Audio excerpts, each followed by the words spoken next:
John Baird has just tweeted, literally a minute ago.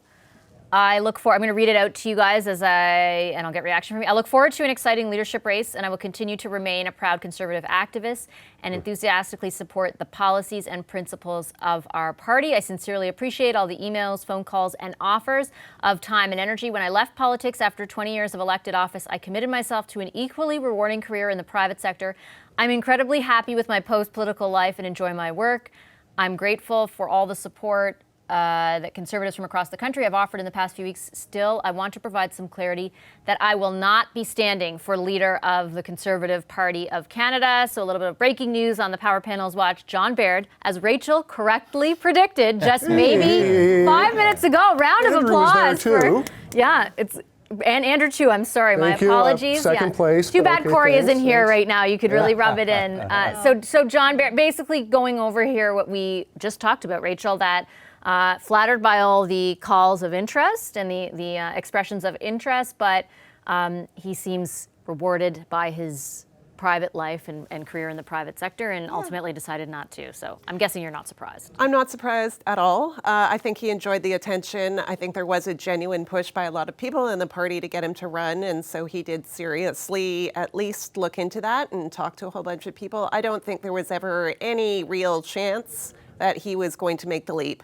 I do think it's very unhelpful to have another high-profile no thank you at this stage. That's what I wanted to, what is, I mean, the headline on Corey's piece, which did so well on our website, was basically Peter MacKay should be happy because it will mean a more interesting race for members. Yeah, but look, having this be the story over and over again and week after week is actually quite unhelpful. I would just say to Conservative members who are looking for a savior, stop.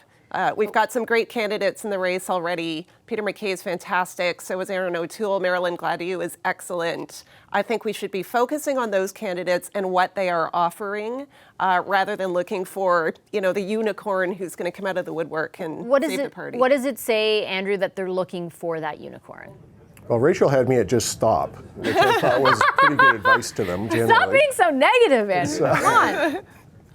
Come on. I do think Rachel's right, though, that there is this sense and it's true with every party when they get into these leadership races, is that there's this utopian ideal of what a candidate should be like, and very few humans actually encapsulate all those. And so, as they continue to look around, I think they are looking for somebody who brings more charisma than what Andrew Scheer had, and certainly more policy strength than perhaps, or at least ability to demonstrate what Conservative policy strength there is, in terms of a message that resonates with Canadians. And maybe they don't feel they've quite got that yet. It's probably a pretty good message to both Aaron O'Toole and Peter MacKay that now is a chance to step up the game and to prove that they've got what it takes on this. Tim, what's your reaction? Any surprise to the decision?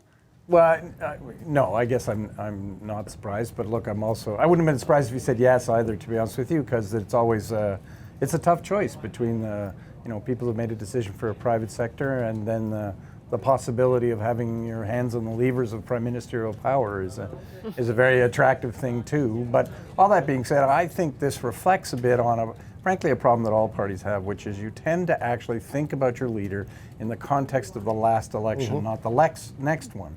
And so part of it is the Liberals have and continue to have a charismatic leader who has lots of skills in a public domain, and they think they need someone like that with that energy, that ability to take them on. And I think in that context, they might be making a mistake, because the kind of leader, that might not be the right kind of leader in the next election. And I think sometimes, you've got as a former Tory Prime Minister said, dance with the one that brung you. Yeah, Tim's right about that. I mean, look, when Justin Trudeau ran for the leadership of the Liberal Party, it was in third place. No one paid much attention to him. When they did pay attention to him, the sense was he wasn't very impressive at all. He had accomplished absolutely nothing of note before becoming the leader of the Liberal Party. And yet he grew into that role, was elected Prime Minister, and was, elected again. And we have different views probably on how well he's done in that job, but nevertheless, he didn't come to it from a position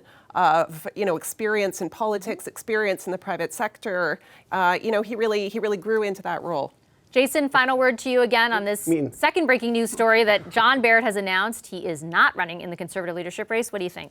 The fact that there's this anxiety, the fact that there's a wish for a unicorn really speaks to how unsatisfied a lot of Conservatives and prominent Conservatives like Corey are with this quality of leadership. I mean, it's a constant. Everybody wants the ideal leader. But, you know, I think back to the NDP leadership race that elected Jagmeet Singh. People were not pleading and crying for Rachel Notley, John Horgan, or good old Ed Broadbent to come back. And the same thing for the Ontario PC leadership race. People were, you know, satisfied with the choice of Christine Elliott, Mulroney, and Doug Ford. The fact that there's this much public grousing when the list seems pretty much set is got to be worrisome for the frontrunners and for the party in general. Okay, I got to leave it there. Thank you to the Power Panel this evening. All this breaking news, really appreciate you sticking around for it. Thanks to Jason Markusoff, Tim Murphy, Andrew Thompson, and Rachel Curran. Hi, I'm Vashi Capellos, host of Power in Politics. See more of our show by subscribing to the CBC News channel or click the link for another video.